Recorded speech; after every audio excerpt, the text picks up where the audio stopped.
Maratiles po. Flood control pa rin tayo, no? Erwin Tulfo, sinabi po na hindi pwedeng imbestigahan. Ha? Hindi na po pwedeng imbestigahan ng Senado ang Kongreso. Ayan. Kaya daw hindi pwedeng padala ng sampina. Tama ba si Erwin Tulfo? O akala niya lang yun? Okay, pag-uusapan din po natin ito pong mga pag-epal nito po ni Shell Jokno, ni Kiko Pangilinan, ito pong si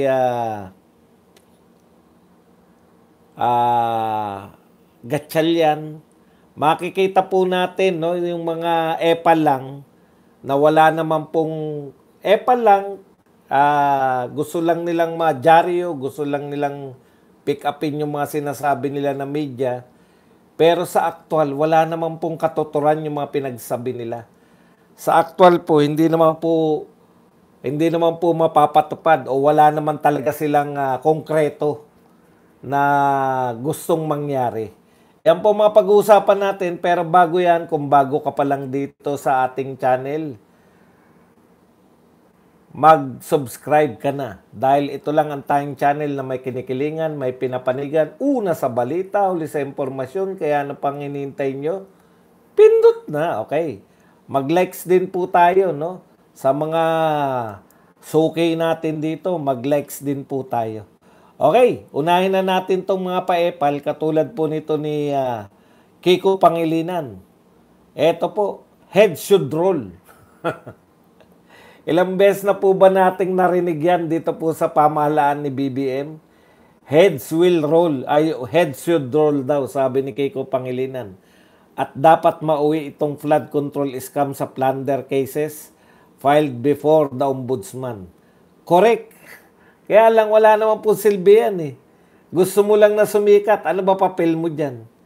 Ang flood control may kinalaman rin sa agrikultura. Ayun. Lalo na yung nangyari sa Mindoro nung umulan. Nasira yung flood control na dike, 150 hectares ng rice field na libing sa graba at semento. Ayan. Okay naman yan. Nagdadagdag po sila ng mga Nagdadagdag naman pala sila ng mga contribution ng galit ng mga tao. Ayan. Okay. Hindi maglalakas loob ang mga taga-public works at mga contractors kung wala silang kapit. Head should roll at dapat mauwi ito sa plunder cases filed before the Ombudsman. Magkakaisa po tayo riyan, kaya lang, kayo po kasi may kapangyarihan eh. Di ba? Kami po, pangkaraniwang mamamayan, hopeful lang kami. Kayo po, meron po kayong kakayahan at meron po kayong karapatang sampahan na reklamo yung mga yan. Kung hindi rin nyo naman sasampahan ng reklamo, tigilan nyo na yung pag-epal para isa lang po, isang yung totoong nag-iimbestiga na lang ang makialam dyan. Yan po si Rodante Marcoleta. Okay. Ito naman po, no, kita niyo po to ito pong si Shell Jokno. Akala mo ganyan po yung mga dilawan eh. Magaganda po yung sinasabi nila, pero hanggang salita lang. Wala naman pong katuturan. Tagal ng mga senador, ang tagal ng senador ni Kiko eh. Hindi niya nga natuklasan na ngayon niya lang nalaman. Ngayon niya lang nalaman na may mga kapalpakan dyan sa DPWH. Di ba? Ngayon, ito po, kaya sana, all focus tayo, no? Wag na yung kung saan-saan. Ito naman po si Shell Jokno. Katulad po ng dilawan na si Kiko, dilawan din po to. Nagsasuggest po siya. Alam niyo po, ang ganda ng suggestion, pero imposible po eh. Ano po ang sabi ni Jokno? Para daw mapanatili, suggestion niya lang daw sa bagong DPWH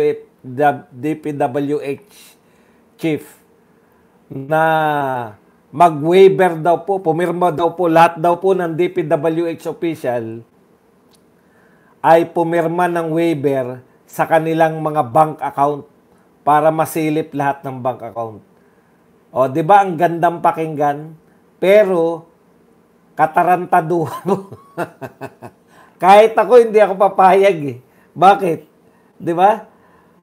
Kahit hindi ako magnanakaw, kahit wala nga akong bangko, hindi ako papayag. Kasi, ibig nyo sabihin, wala ka namang kaso. Di ba? Shell joke, no? Para mabuksan ninyo, kaya nga may law eh. Law po yan. Bank secrecy law. Di ba? Batas po yan. Hindi po pwedeng utusan mo yung mga DPWH na sabihin ng head nila na mag-waiver kayo. Kaya po yan, waiver, isusuko po nila yung sarili nila, bank secrecy law, lalabagin po nila yung karapatan nila ng bank secrecy para lang sa kapritsyo ni Jokno. Kung gusto mo talaga yan, Jokno, kung seryoso ka dyan sa waiver, bakit hindi kayo mismong mga congressman? Bakit tuturuan mo yung DPWH? Bakit hindi yung kapwa mo congressman na magsabihan mo na para hindi tayo paghinalaan, pumirma tayo lahat ng waiver? Di ba? Bakit mo iutos? Hindi ka naman Panginoon ng mga yan. Kung ang presidente magsasabi, pwede. Pero ikaw,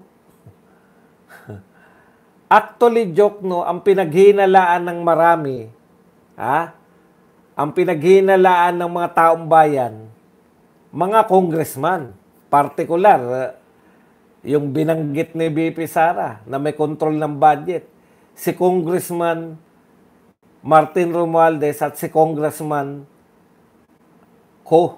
Saldico. Bakit ang mag-waiver ng bank secrecy yung mga DPWH? Diba? Lalo na kung bago pa lang yung mga itatalaga. Kasi pinag-resign lahat eh. Maganda pong pakinggan yan, pero hindi naman po talaga solusyon yan eh. Bakit hindi po solusyon?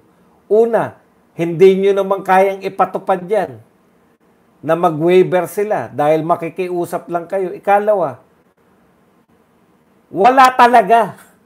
Kaya lahat po ng ginagawa ng Dilawan, paeklat lang, pabibo lang, pasikat.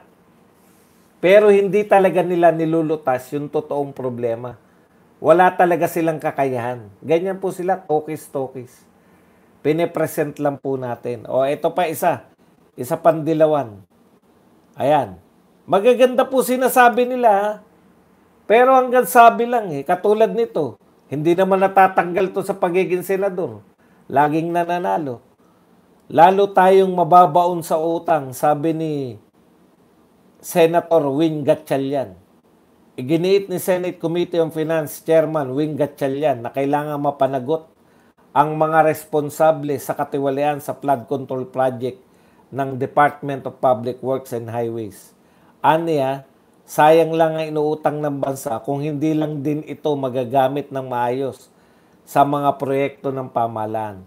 Pumalo na sa 17.56 trillion ang utang ng Pilipinas ayon sa pinakabagong datos ng Bureau of Treasury. Dapat talagang labanan ng korupsyon, tanggalin yung mga ghost projects at papanagutin yung taong gumawa nitong korupsyon. Giit ni Senator Gatchalian sa panayam ng One Balita sa 1PH. Ang gaganda na sinasabi nila, dapat papanagutin, parusahan, tigilan yung mga ghost project. Di ba senador ka? Bago maging senador si Marcoleta, senador ka na. Hindi ba bago makulong si Tatay Digong, mayroon na silang hakbang, mayroon nang in-expose. May in-expose na. Kaya po lahat na nagsasalita ngayon, kukwestiyonin nyo eh. Ano ba ginawa nyo nung para dyan? Kami po alam namin na maraming insertion. Maraming insertion nung nakaraang budget. In-expose ni Tatay Digong kasama si Congressman Ungab yung mga blanco sa GAA. at yung mga insertion. In-expose ni Attorney sino na? Vic Rodriguez. Ang dami pong expose. No? Senador ka. Ano yung ginawa nyo? Para imbestigahan man lang yung mga insertion nung nakaraan. Wala rin naman kayong ginawa eh. Nariyan ba si Parak? Shoutout sa iyo, Parak TV.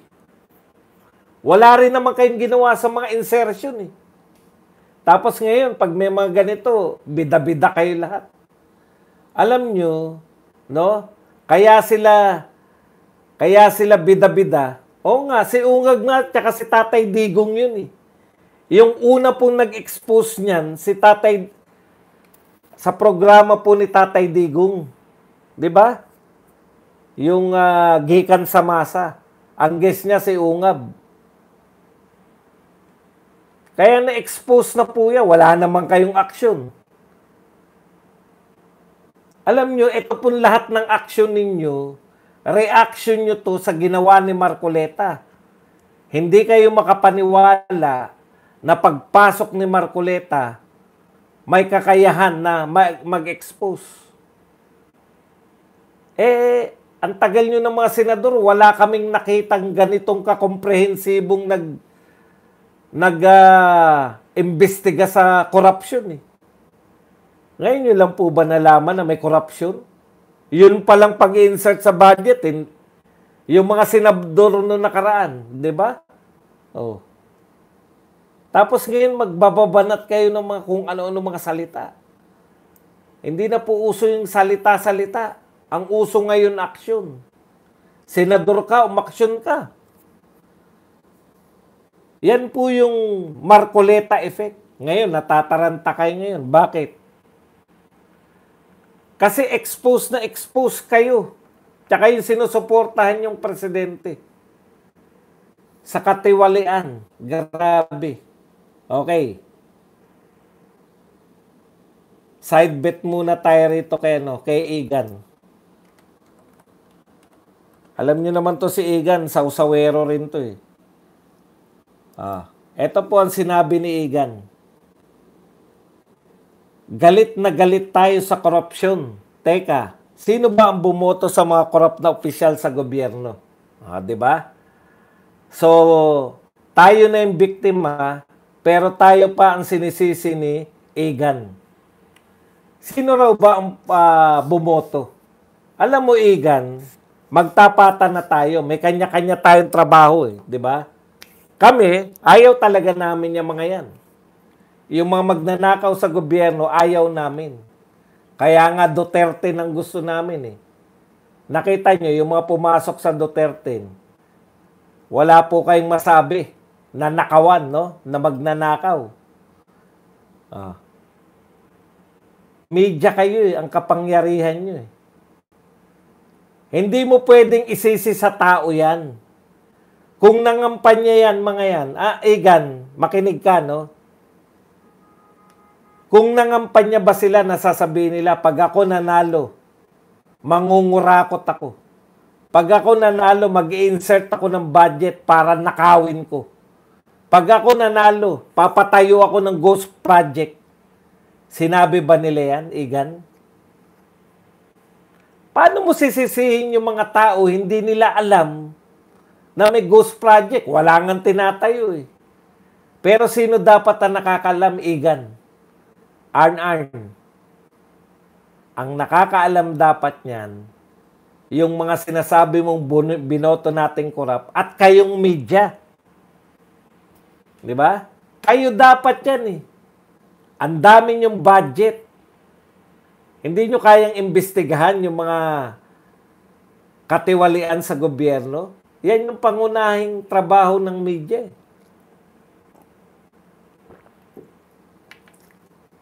Sabihin nyo sa amin yung katotohanan. May sinabi ka ba, Igan? Ikaw mismo, may sinabi ka ba, huwag nyo iboto tong mga to? Kasi may mga ghost project, kasi wala ka naman sinabing ganyan. Bakit mo sisisihin?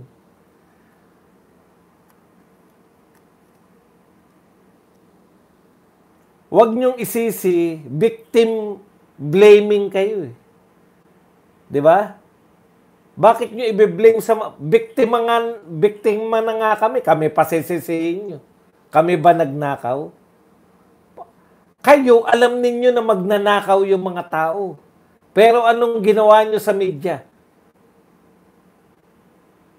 Binabanatan niyo isa lang eh. Duterte lang eh. Trabaho niyo yan. Na i-guide yung mga tao na itong mga tao na to dapat hindi binoboto. Eh, Duterte lang ang binabanatan nyo eh. Yung lahat ng mainstream media eh. May bumanat ba sa inyo kay Martin, kay Saldico, at sa mga congressman? Ikaw ba, binanata mo ba si Martin? Si Saldico at mga congressman? Ano yung mahuhulaan ng tao? Kayo alam niyo yan kasi may access kayo lahat eh. Kayo naman, no? Huwag niyo po isisi sa tao. Okay. Punta na po tayo rito kay Tulfo. Erwin Tulfo. Sabi po ni Erwin Tulfo, eto. Sa totoo lang, may sa totoo lang siya.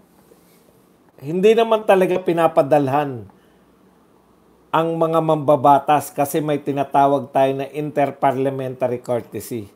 As a matter of fact, lawmakers are not being subpoenaed because we have interparliamentary courtesy. Sabi ni Tulfo, hindi pwedeng imbestigahan ng Senado ang Kongreso. Ang Kongreso hindi rin pwedeng imbestigahan ng Senador. Itong mga salitang ganito, marami tayong itatama rito sa Senador na to. Una, pag sinabi pong Kongreso, hindi po, dalawa po yan. Pag sinabi pong Kongreso, Senado at House of Representatives, yan po ang bumubuo ng Senado, ng Kongreso. Kaya baka ang sinasabi mo, itatama lang kita, Senator Erwin. Baka ang sinasabi mo, hindi pwedeng imbestigahan ng Senado ang HOR o ang mga congressman. Okay. Pwede. Bakit hindi? Ang dami na pong instance na inimbestigahan ninyo. Pinaka-famous po, inimbestigahan ninyo. Ano ba ibig sabihin ng pagpapadalo? Ang pagpapadalo po ba, yun po ba yung iimbestigahan? Pwede po kayo mag-imbestiga kahit hindi dumalo yung iniimbestigahan nyo. Di po ba? Bibigyan ko kayo ng halimbawa. Sa HOR, iniimbestigahan nila si Sara Duterte, si Vice President Sara Duterte, kahit hindi dumadalo. Pwede ba? Pwede bang imbestigahan? Pwede. Huwag ka magpakalat ng mga maling impormasyon. Pwedeng imbestigahan ng Senado ang Kongreso. Pwede ring mag-imbita ng congressman. Pwede ring hindi sila dumalo. Ang problema lang, halimbawa si Badong, inimbitahan. Pag hindi ka Senado, hindi ka congressman, imbitahin ka ng senador at hindi ka dumalo, isasampina ka. Pag hindi ka pa rin dumalo, iko-contempt ka na. Papakulong ka na. Ay papahuli ka na. May warrant of arrest ka na. 'Di ba? Pero, yun lang po ang hindi po pwede, yung pilitin. Pwede silang imbitahan, pero hindi mo sila pwedeng pilitin. So, pwede bang imbestigahan? Pwede po. Pwede po silang imbestigahan. Teka muna. Ituloy kasi natin. Mamaya na. Dito muna tayo sa pwede. Halimbawa, dun nga papunta si Marcoleta, di ba? Ang tanong niya na dun sa DPWH, sino yung mga naglalabi? Sino yung mga congressman na nagsasabi sa inyo na kailangan namin tong mga ganito? Yun nga yun eh. Kaya maimbestigahan talaga yung mga congressman. Sino yung nanghingi ng budget na yan, ng flood control na yan? Halimbawa sa Plaridel, sino yung nanghingi ng flood control na yan? Hindi ba congressman yan? O district engineer lang lahat? Walang kinalaman ng congressman? O kung meron, di maiimbestigahan. Pwede bang ipatawag yung mga congressman? Pwede rin po. Paano kung hindi dumalo? O yun po yung interparliamentary courtesy. Hindi po sila mapipilit. Pwede silang imbitahin pero hindi mapipilit. Kaya lang, eto naman po yun. Kung ikaw ang tinuturo na mastermind, halimbawa lang po, merong testigo sa Senado, ang mastermind po si congressman ganun. Siya po yung nag-insist na maglagay ng pondo dyan. Siya rin po nagbigay sa amin ng pondo. At si congressman po ay kumuha po ng 20% na komisyon. Halimbawa, ganun, hindi mo pa rin iimbestigahan? Pwede mong imbestigahan at pwede mong ipatawag.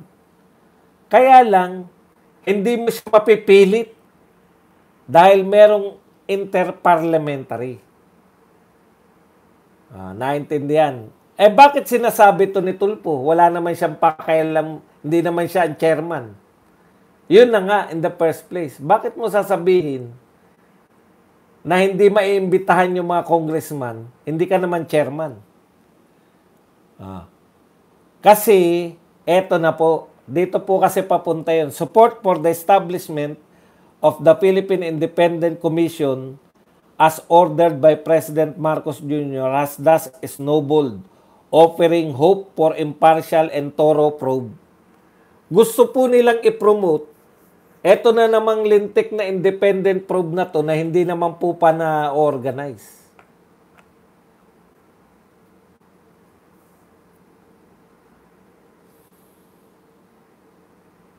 Pinagmamalaki nga nila yan sa mga eto po, proyekto po to ni congressman, di ba? Pinagmamalaki nila yan Yung mga nahihingi nilang pondo, project of congressman, ganun-ganun. Kaya sa kanila po sila po nangihingi dyan. Okay. Si Tebes, inimbestigahan nila. Si Bato nga, iniimbitahan. Iniimbitahan po si Bato. Hindi lang po dumalo si Bato. At hindi nila mapipilit na dumalo si Bato dahil interparliamentary. Inimbitahan ng congressman si Bato, di ba? Sa Quadcom. Pwede ka mag-imbita pero hindi mo pwedeng piliting dumalo. Kasi may interparliamentary nga. Magkaiba po yung hindi pwedeng imbestigahan. Si BP Sara kahit hindi dumadalo, iniimbestigahan. Kaya nga sila nakabuo ng di ba? Nang ikakaso kay BP Sara sa kakaimbestiga nila nang wala doon si BP Sara. Pwede po yun. Kung papansin ninyo, inimbestigahan nila, isa pa pong sikat na inimbestigahan nila, senador na noon, si Laila de Lima. Natatandaan niyo yun? Pinagtatawanan nga nila Anong tawag sa'yo ni Senator Laila de Lima? Jonel. Paano ka tinatawag? Jonel. Natatandaan niyo yan? Wala si de Lima, pero pwedeng imbestigahan si de Lima. Kaya mali yan sinasabi ni Erwin Tulfo. Siguro hindi niya maisip kung paano. Kaya nga hindi ikaw ang chairman Kaya nga hindi ikaw ang chairman ng Blue Ribbon kasi hindi mo alam kung paano. Ipaubaya niyo sa chairman yung pag-iimbestiga kasi. Panay kayo dakdak Pero mo sabihin mo hindi pwedeng imbestigahan ng mga congressman. Pwede.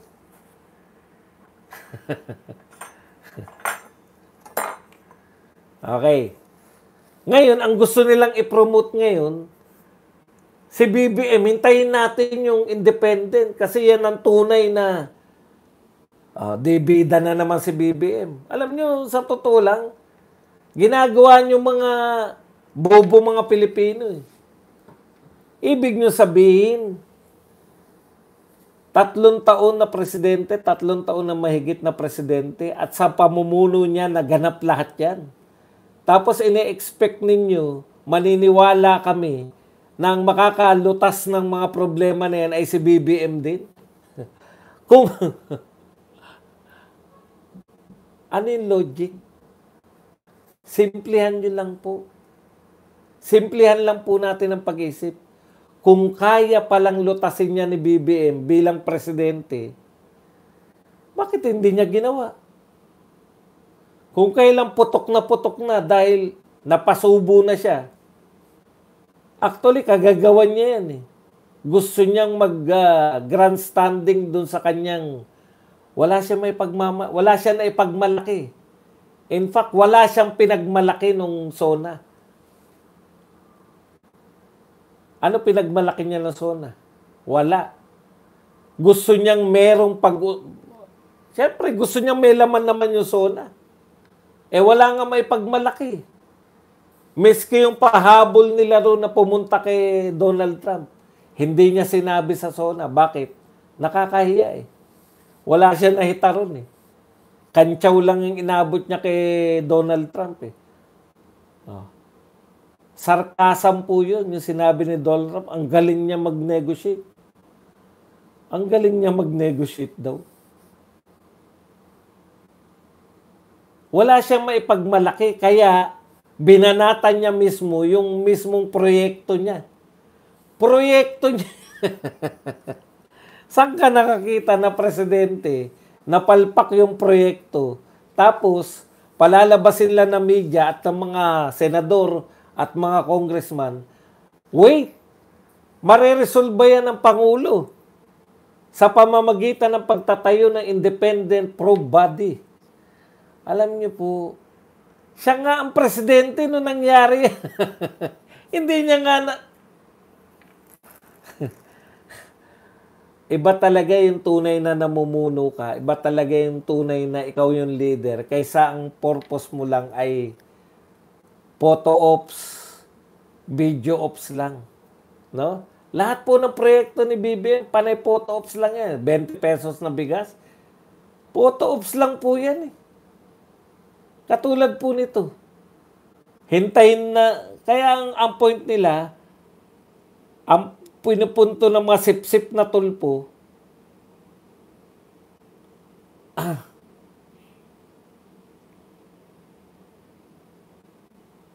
ay hintayin natin yung Philippine Independent Commission. May pangalan pa, Philippine Independent Commission. Offering hope for an impartial and thorough probe.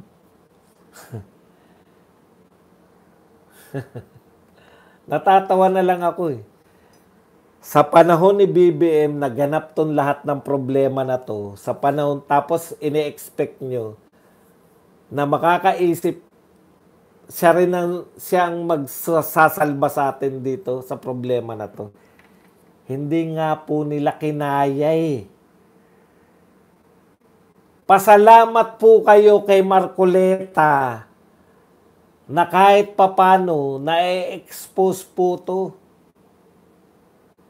At hindi binibitawan hanggat hindi bumibitaw si Marcoleta dyan, may expose at may expose. Ang gusto nila, wag masyadong sumikat si Marcoleta. Lahat yan, pati media. Alam nyo, media, halatang-halata kayo eh. Nung pagkatapos ng mga hearing, lahat ng vlogger, kasama si Marcoleta sa mga video nila, kasama si Marcoleta sa topic. Pero sa mainstream media, echepwera si Marcoleta. Kay Marcoleta yan eh. Pero ibibida nila yung tanong ni Jingo, yung tanong ni Tito Soto, tanong ng kung sino. Presko ni ganun, presko. Samantalang sa buong panahon na nag-iimbestiga, nariyan si Marcoleta. Hindi po ako nagsisip-sip. Wala pa po ako nakitang ganito eh. Comprehensive din siya nung tinalakay nila yung, naalala niyo yun? Nung tinalakay nila yung ABS-CBN franchise. Nalantad din sa atin. Ang dami nalantad sa atin. Ngayon po, nalalantad po sa atin to lahat. Hindi po dahil sa kung mga pasikat ng ano. Lahat po to nilalantad ni Marcoleta. Unti-unti. Huwag tayong magbulahan.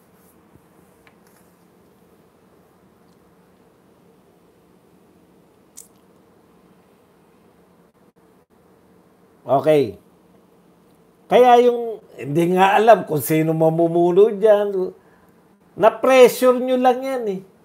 Alam nyo, pinipilit nyo lang si BBM. Wala pong announcement si BBM. Actually, kamot lang eh. Si BBM nagtapos na sa galit. Nagalit siya. Nakita niya yung problema, nagalit siya. Aksyonan, hindi galit lang. Ano po yung aksyon? Si Tatay Digong kasi, madalas din magalit. Wala naman pong perpektong gobyerno. Pero pag nakita niya po yung problema, aaksyonan niya. Ngayon, pinakakalat nila, si Diskaya daw ay contractor nung panahon ni Digong. Iba po yung, alam nyo, parang ganito yan eh. Napunta ka sa lugar, sa ibang bansa, nung nasa Hong Kong po ako, hindi ako basta tumatawid sa kung saan. Tinitignan ko yung yung mga stoplight kasi baka mahuli ka, 'di ba? Takot ka eh. Ako pa rin 'yun eh. Pero dito sa atin, alam mo na kung tatawid ka diyan kahit pula yan, pagka wala ka nakita sa sasakyan, at your own risk, 'di ba? Tumatawid tayo. Yung disiplina mo depende sa nagpapatupad. Kaya wag nyo pong sabihin na si Diskaya ay contractor na noong 2016. Ano po ang problema? Kung ngayon po may problema, di ba? Di, kalaban ni Duterte, ulitin ko na naman to palagi, kalaban ni Duterte, majority ng mainstream media, kalaban ni Duterte. Sa tingin nyo, hindi nila hahanapan ng butas yan kung mayroong mga ghost project, kung mayroong mga nasira agad. Nakabantay kayo lahat kay Duterte. Kaya, hindi po pwedeng wala kayong nakita. Lagi lang nila sinasabi, bakit hindi mo, Badong, bakit hindi mo binanatan yung flood control ni Duterte noon? Bakit ko babanatan? Wala naman kayong pinakita na ba? Ito po nakikita namin, warak agad. Nakikita namin, walang ginawa. Ghost project. Nakita namin, bilyong-bilyong ginastos, warak agad. Kay Duterte ba, may pinakita ba yung media? Wala. Wala pala. Anong iangal namin? Alam nga naman, umangal lang kami dahil gusto namin umangal. Nakita nyo ba yung mga pinagawa ni Duterte? Yung CCLEX ba, nakita nyo na?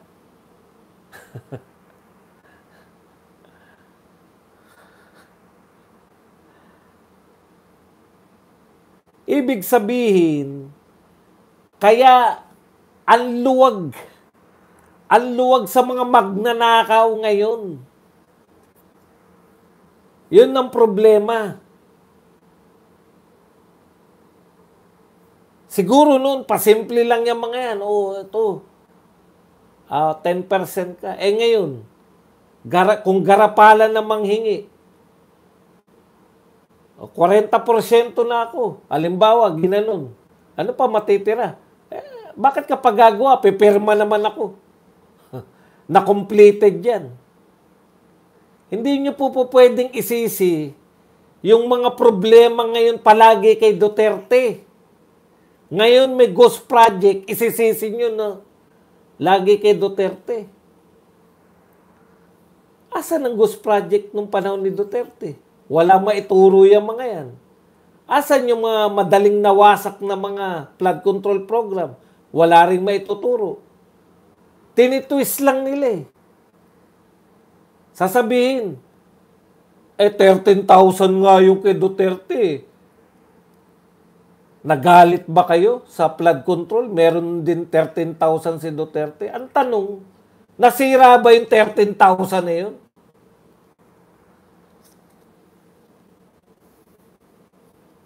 Kung totoo yun na may 13,000, asan yung nasira?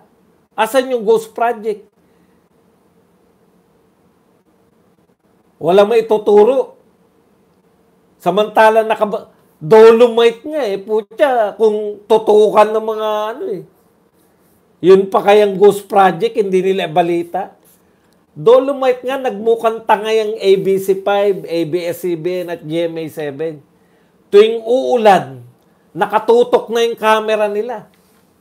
Nakahilera sila sa Dolomite, pinagtatawanan namin dahil anong inihintay nila? Akala nila maguguho yung Dolomite. Akala nila tatangayin pag umulan. Tatanga-tanga kasi kayo, hindi yung... Kung yung Dolomite nga tinutukan, yan pang flood control na ghost project, hindi nila malaman na walang... Kaya kalokohan po yan. Hamunin nyo po. Pag may nagsabi po sa inyo na meron din naman flood control si ano ngayon? Hindi naman po yung flood control yung problema. Ang problema po, yung ghost project at saka yung mga ampaw.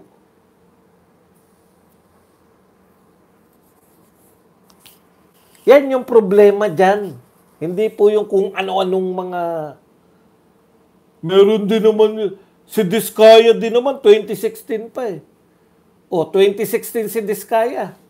Hindi turo nyo kung ano yung ghost project ni Diskaya nung panahon ni Duterte. Alam nyo pala eh, na terador na yan eh. Bakit kinuha nyo pa rin ngayon? Walang sense eh. Walang sense na banatan nyo yung mga Duterte ngayon sa problema ng gobyerno ngayon. Etong gobyerno na to ang dahilan kung bakit tayo nagkaroon ng problemang ganyan. Tapos, hopeful pa kayo na, lulutasin niya ni BBM.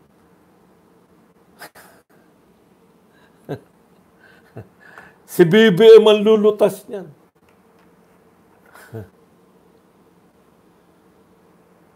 Siya nga ang dahilan kung bakit tayo nagka-problema na ganyan. Kayo naman.